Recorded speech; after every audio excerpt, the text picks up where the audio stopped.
À l'heure où la société civile s'inquiète des effets du réchauffement climatique, les experts se penchent au chevet de la planète. Le thème de la journée matières premières, organisée par l'AFTA, s'est donc imposé cette année prendre la température du marché. Et pour évaluer les tendances, il fallait avant tout poser les termes du débat. Nous occupons ou nous exploitons 70% des terres émergées non englacées aujourd'hui. Donc il reste un quart des terres libres de toute influence directe humaine, ce qui n'est pas beaucoup. Nous avons déjà un quart de nos terres émergées non englacées qui est dégradé. Le chiffre qui pour moi est le plus marquant, c'est que nous perdons ou nous gaspillons entre 25 et 30% de la production mondiale. Et ça veut dire que nous avons un potentiel énorme d'atténuation du changement climatique, de préservation de nos terres, en libérant potentiellement un quart de ces terres pour faire autre chose. Le deuxième message est que ces terres subissent aussi l'effet du changement climatique. Le changement climatique que nous ressentons sur nos lieux de vie est 2 fois supérieur au réchauffement climatique mondial. Le réchauffement climatique mondial aujourd'hui est d'environ 0,87 degrés par rapport à l'époque pré-industrielle, 1850. Sur nos terres, on est déjà à 1,5 degré de réchauffement, avec tout son cortège d'événements extrêmes, canicules qui augmentent en fréquence, intensité, durée, sécheresse qui augmente notamment en zone méditerranéenne, et puis événements très fortement précipitants qui augmentent beaucoup. Alors, quels vont être globalement les effets du réchauffement climatique sur la production mondiale de matières premières ? Il y aura des gagnants et il y aura des perdants. Les pays un peu continentaux comme la Russie et l'Ukraine seront probablement les grands gagnants de cette hausse des températures.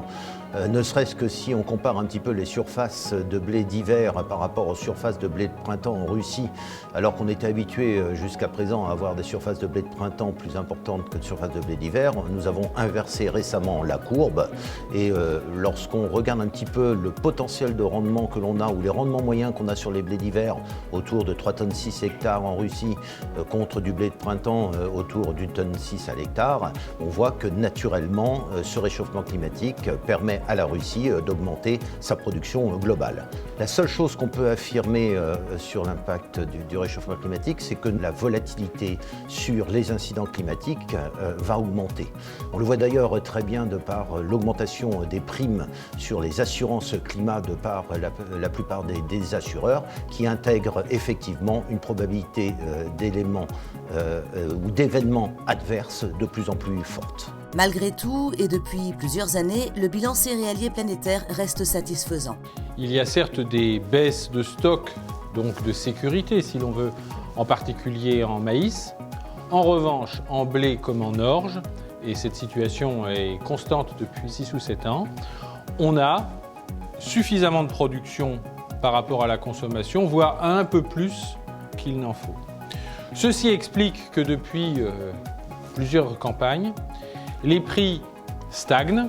Ça ne veut pas dire qu'ils ne fluctuent pas du tout, mais ils ne connaissent pas de grandes tendances évolutives. En revanche, ils connaissent une très forte volatilité à court terme, dont les opérateurs ont la plus grande difficulté à tirer parti et qui mettent également en difficulté un certain nombre de consommateurs. Il reste que la production humaine contribue pour un quart des émissions mondiales de gaz à effet de serre. Par contre, les écosystèmes terrestres nous rendent aussi déjà un service, c'est-à-dire qu'ils absorbent 29% des émissions de CO2 anthropiques.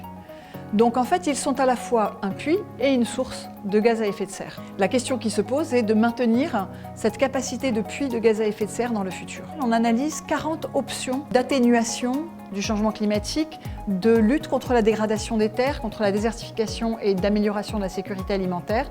Et ce que nous montrons, c'est que ces 40 options ont toutes des co-bénéfices.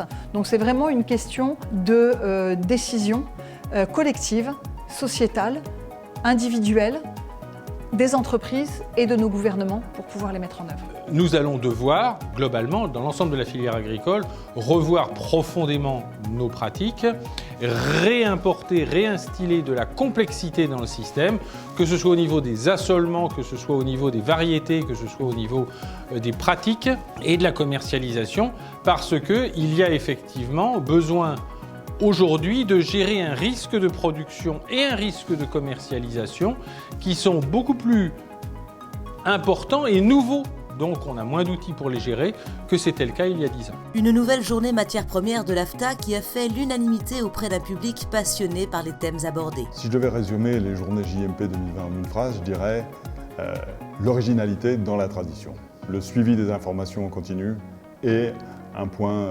particulier sur l'évolution climatique.